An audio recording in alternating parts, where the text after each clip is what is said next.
윤 대통령, 더 많이 듣고 더 많이 만나라. 칼럼 3477. 샵 1. 윤석열 대통령이 어웨이와 스위스 방문을 마치고 지난 21일 아침 귀국했다.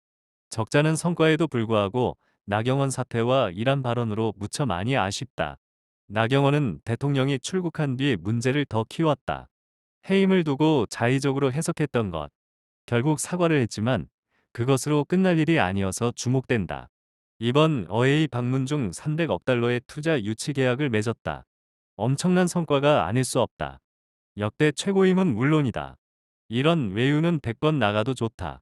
처음부터 경제를 강조했던 것과 무관치 않다. 국제사회에서 한국의 위상은 높다. 이를 적극 활용해야 한다. 대통령에 대한 평가도 결국은 경제다. 국민의 먹고 사는 문제와 관련돼 있기 때문이다. 첫째도 둘째도 경제다. 샵이 윤 대통령이 올해는 더 많은 사람을 만나고 더 많이 들어야 한다. 나는 일찍이 경청의 리더십을 강조한 바 있다. 많이 들으면 답이 나오기 때문이다. 그러려면 윤 대통령이 다른 사람들에게 말을 많이 하도록 분위기를 만들어 주어야 한다. 먼저 상대방에게 말을 걸으라는 뜻이다.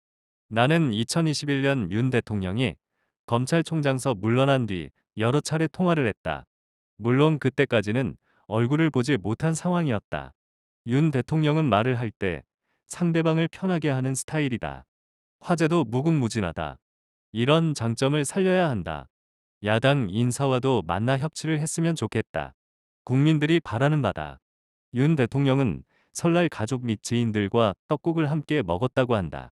설 연휴를 앞두고 각계 원로와 호국 영웅 가족 등에게 선물한 떡국 세트로 떡국 한 그릇을 손수 끓였다.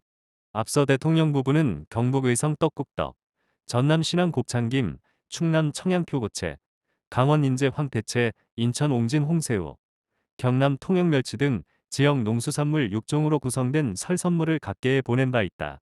우리 집도 윤 대통령 내외가 보내준 선물로 떡국을 끓여 먹었다. 윤 대통령은 요리에도 일가견이 있다. 이날도 떡국 외에 어묵탕, 달걀말이, 만두 등 음식을 직접 조리해 대접한 것으로 알려졌다. 조리사 등 관저 직원은 가족들과 명절을 쇠도록 휴가를 주고 필수 경호 인력만 남긴 것으로 전해진다. 윤 대통령은 후보 시절이었던 2021년 9월 예능방송 집사부 일체에 출연해 서초동 자택 주방에서 김치찌개를 만들거나 달걀말이와 불고기 양념장 레시피를 알려주는 등 요리 팁을 공개한 바 있다.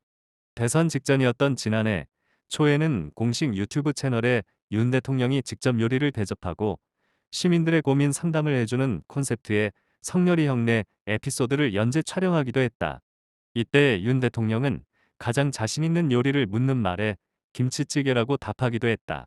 대통령실 기자들에게도 김치찌개를 끓여준다고 했는데 아직 이뤄지지는 않았다. 이처럼 윤 대통령은 서민적 풍모가 있다. 권위주의 냄새는 전혀 나지 않는다. 그런 모습이 국민들에게 더 다가가야 한다. 용산 대통령 관저로 많은 사람들을 초대하라. 식사 정치만큼 더 좋은 자리는 없다. 샵 오풍영 칼럼